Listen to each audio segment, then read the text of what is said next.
YouTube, top of the morning to you. I'm just sitting down to have my morning coffee and I figured, you know what, let me make this video because this has kind of been on my mind for a minute. As my clan grows, and I say my clan, I don't really, it's our clan. It's everybody that's in it, it's our clan.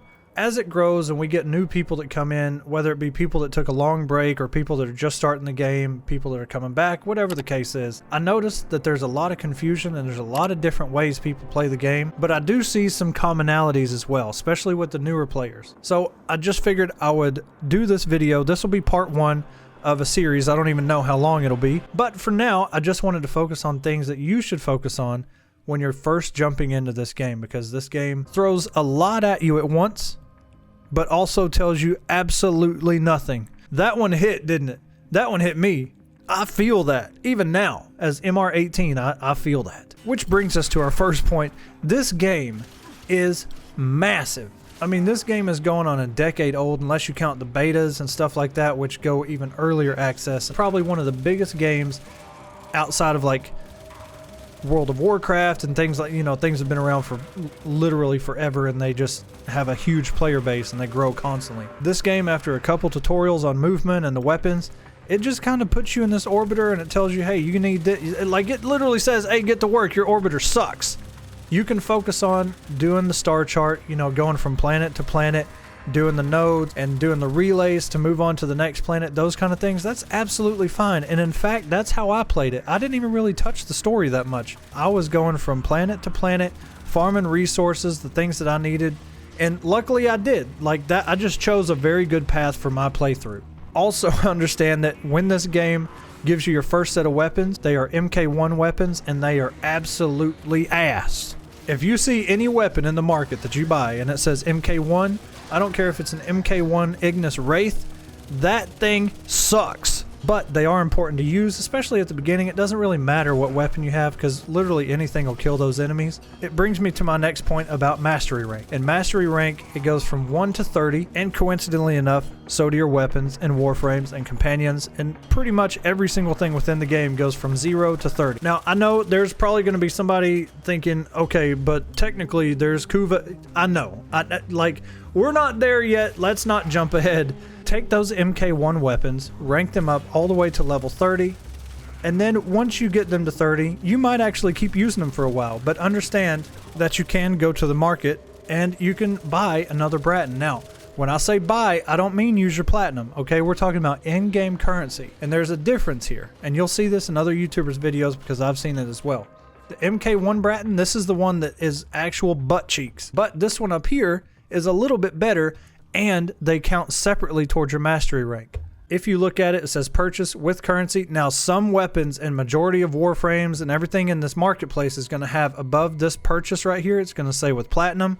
Be wary of that. A lot of things you can buy in this market with in-game currency, but you can be tricked or even overlook the fact that you can buy them for currency and it'll say the platinum and you'll just click it. Be careful. Now, on this topic, this is where we can talk about mastery rank and how to go from MR1 to MR2 to MR3, MR4, even going up to MR18, 19, 20.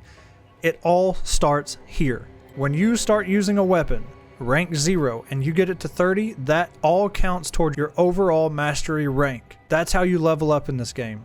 Warframes, weapons, companions, everything, railjack, ranking it from 0 to 30, but it can only count once. The very first time you get it to 30, that's it. And I really want to emphasize that because I've seen that question a lot. How do I rank up my MR? Like, how does this work? So this is where it benefits you to be in a clan, because the clans have all these labs with all these weapons, and the Tenno lab has the Warframes between Zephyr and Wukong and Neza and Volt and Banshee, and of course all the weapons that are in them.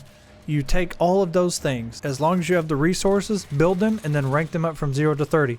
And between that time, from 0 to 30, you'll figure out, okay, I kind of like this Warframe, I kind of like this weapon, and then you can start to focus on doing FORMA. And what FORMA does is it takes any of these slots where you can put a mod, and you can put one of the polarities in there, whether it be the V-shape or the line, what have you, whatever you need. You can make one of those slots have that. And if you put the matching mod in that spot, it'll take half of the cost out of using that mod. So that's why you see a lot of the heavy hitters out there They have level 10, level 5, just all over the board mods that are on their weapons like this one. That's how they do that, because they're cutting the cost in half for every single one of them. My recommendation is focus on the ones like Serration, Redirection, Vitality, Steel Fiber. Those are really important at the beginning of the game, because Serration is your overall damage for your weapon, and Redirection, Vitality, Steel Fiber, those are survivability mods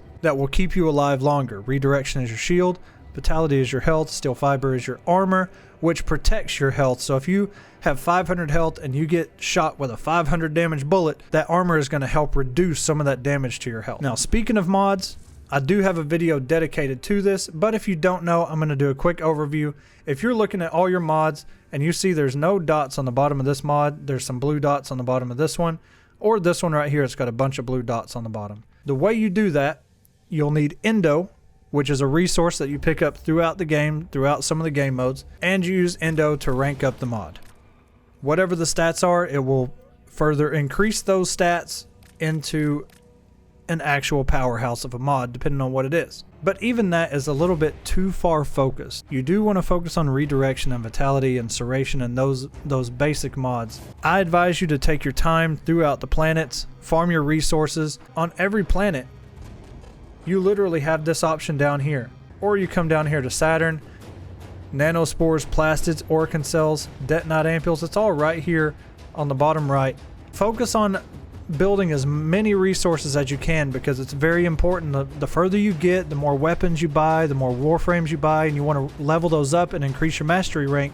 You need those resources to be able to build those things in the first place. That's where I feel like a lot of people kind of get lost in the sauce, because they just want to rank things up. They just want to go to Hydron and things like that, and they're not really going to get that many resources. They're just going to have a bunch of level 30 stuff. They're going to be MR12, 15, whatever, and they're not going to be able to build anything.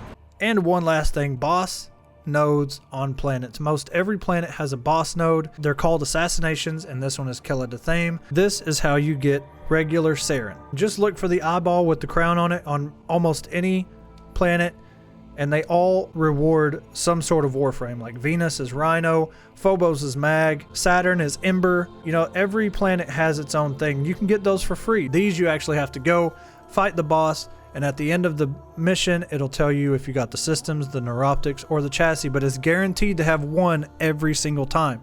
You'll get a couple repeats, like you'll get a chassis, and then you'll get a chassis again, and then you'll get a systems, and then, you know, maybe a neuroptics, and you'll be done.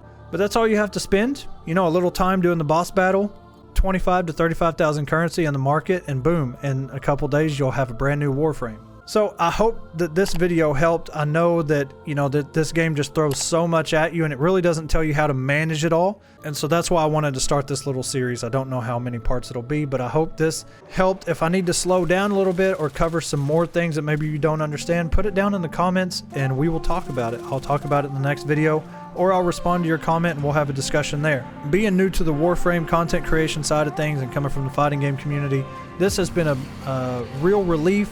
And it's been really fun, and I hope that these videos are helping you guys, whether you're further along in the game and you just like watching some of the Warframe videos, or if you're new to the game and you're actually learning some stuff. That's what it's all about, man. So y'all have a good rest of your day. I'm gonna get the rest of my day started. I'll catch y'all in the next video. Peace.